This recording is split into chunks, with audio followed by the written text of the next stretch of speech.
Chers amis, bonjour. Aujourd'hui, nous allons regarder quelque chose qui me fascine et dans lequel je suis tombé, à savoir les fonds négociés en bourse ou ETF avec effet de levier.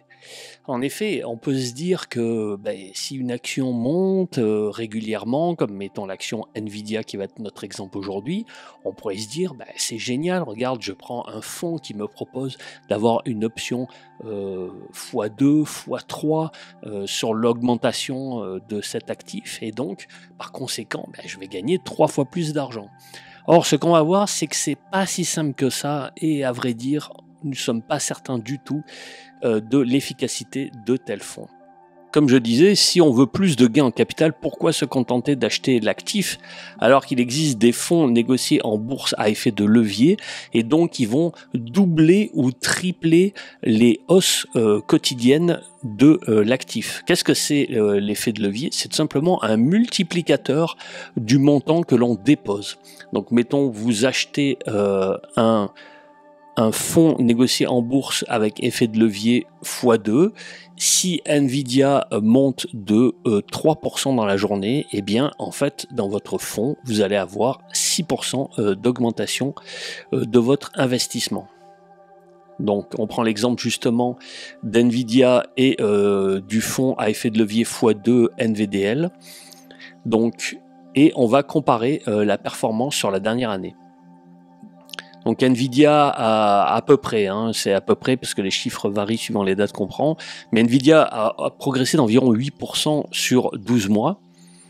En revanche, l'ETF NVDL, qui est pourtant conçu pour doubler la performance d'Nvidia chaque jour, et bien en fait lui a une performance de moins 10% sur la même période. Voilà, ça paraît bizarre. Parce que là, on se dit, tiens, j'ai un produit qui est censé doubler mes performances et il ne double pas mes performances. Alors pourquoi? C'est ce qu'on appelle l'effet de rebalancement quotidien et l'effet de volatility drag. Donc cet effet-là, c'est quoi? Ce qu'il faut savoir, c'est que ce fonds, en fait, ajuste son exposition à Nvidia pour maintenir le levier x2. Donc cette mécanique implique d'acheter quand du Nvidia monte et de vendre quand elle baisse, ce qui revient à acheter haut et vendre bas dans un marché fluctuant et ça crée une érosion de valeur. Et je vais prendre un exemple concret parce que là je sors des bien jolis mots là qui sont un petit peu abstraits, donc on va faire du concret. Donc le concret, voilà, on imagine que l'action d'Nvidia est à $100 et une journée elle augmente de 10%. Donc, par conséquent, le lendemain, nous sommes contents, notre action Nvidia qui valait 100 la veille vaut donc 100 plus 10, $110. Donc c'est magnifique. Pendant ce temps, le petit malin qui a pris ce fonds négocié en bourse NVDL, lui, et comme c'est x2, il monte de 20%.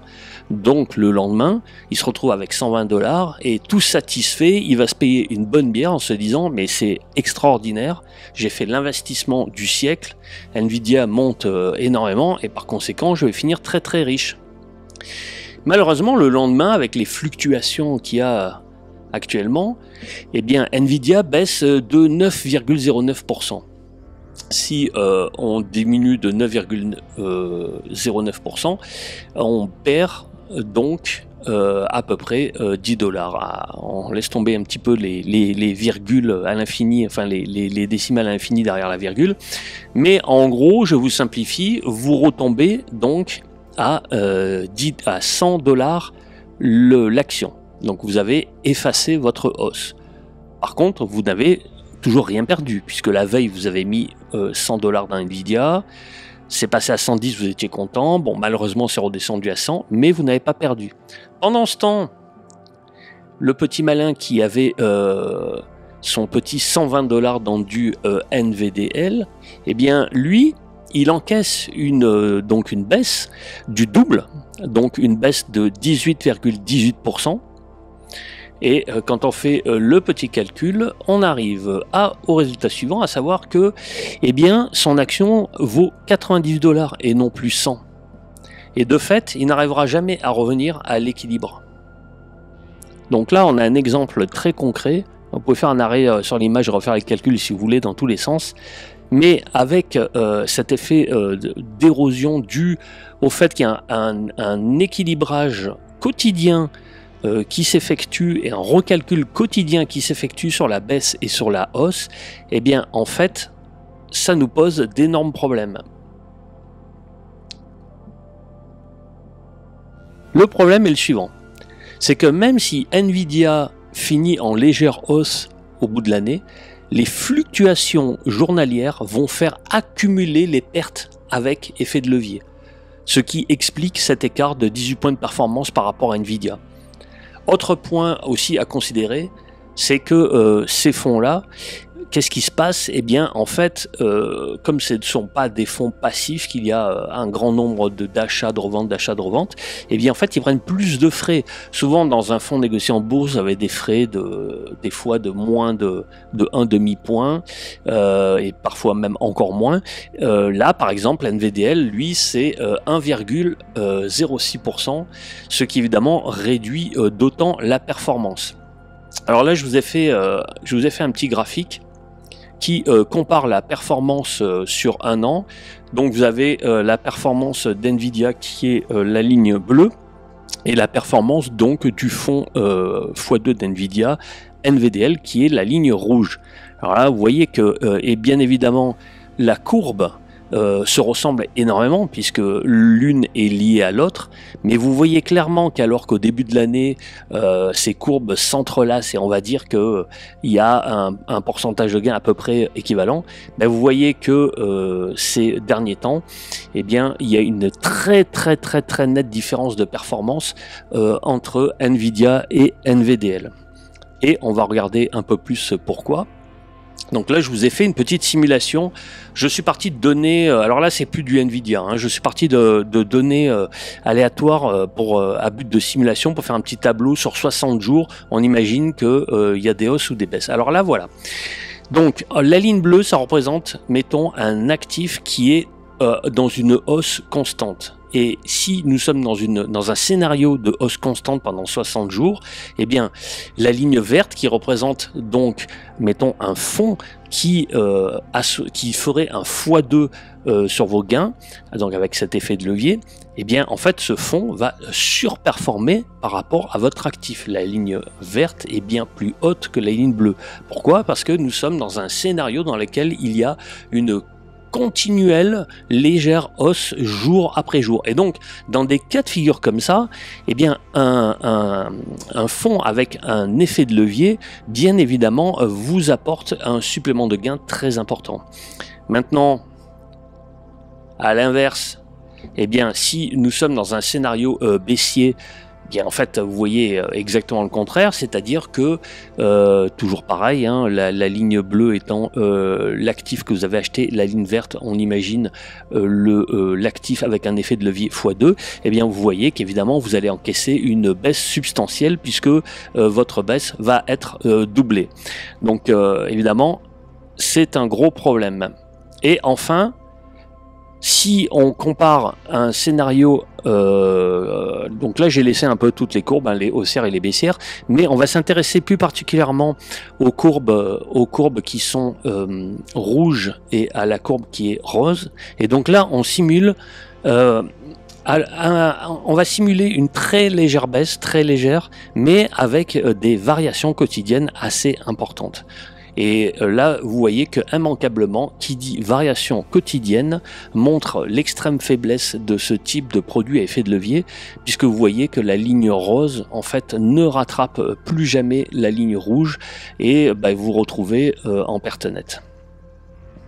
Donc en bref, un ETF ou un fonds négocié en bourse, un FNB à effet de levier, ne cherche pas à doubler la performance cumulée, mais elle est calculée chaque jour, ce qui crée un écart par rapport à la multiplication de la performance annuelle. C'est complètement différent de multiplier une performance annuelle ou de faire tout cet effet que font les fonds négociés en bourse à effet de levier.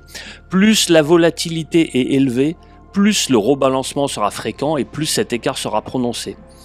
Par conséquent, un fonds comme ça peut convenir à deux choses. Il peut convenir soit à une stratégie à court terme, Donc à ce moment-là, vous pensez qu'à court terme, il va y avoir une succession de hausses dans votre actif, et donc à ce moment-là, vous pouvez tenter un effet de levier.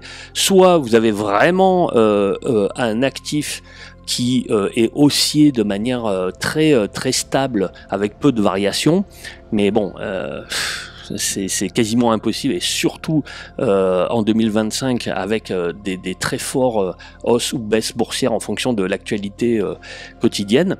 Donc c'est impossible à deviner par avance. Donc je dirais quasiment c'est pour du court terme, quoi, si on investit là-dedans. Si vraiment vous désirez mettre plus d'argent, mettons dans notre exemple, dans Nvidia, vous désirez en fait investir plus que ce que vous avez. Et bien en fait, vous avez une bonne alternative, utilisez un compte sur marge. C'est-à-dire un compte sur marge, c'est-à-dire que certains courtiers vous proposent tout simplement une marge de crédit qui est un multiple de la somme que vous avez mis dans ce compte-là.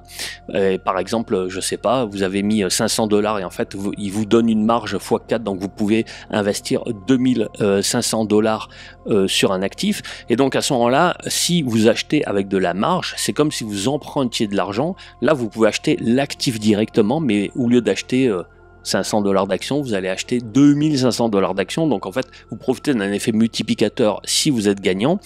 Évidemment, là, vous touchez à un autre danger qui sont les risques de call de marge et les frais. C'est-à-dire que comme il s'agit quand même d'un prêt, vous allez avoir des frais mensuels, un certain pourcentage de frais donc à vérifier avant d'utiliser des marges. Et deuxièmement, les risques de call de marge, c'est quoi ça? C'est tout simplement que, si votre actif diminue grandement, votre courtier va vous demander soit de vendre une partie de vos actifs même à perte, ou alors de remettre de l'argent dedans pour équilibrer la marge de manœuvre qu'il vous donne. Donc ce n'est pas évidemment sans risque, mais par contre, à mon sens, les gains sont plus intéressants avec des stratégies comme ça qu'avec des fonds négociés en bourse à effet de levier.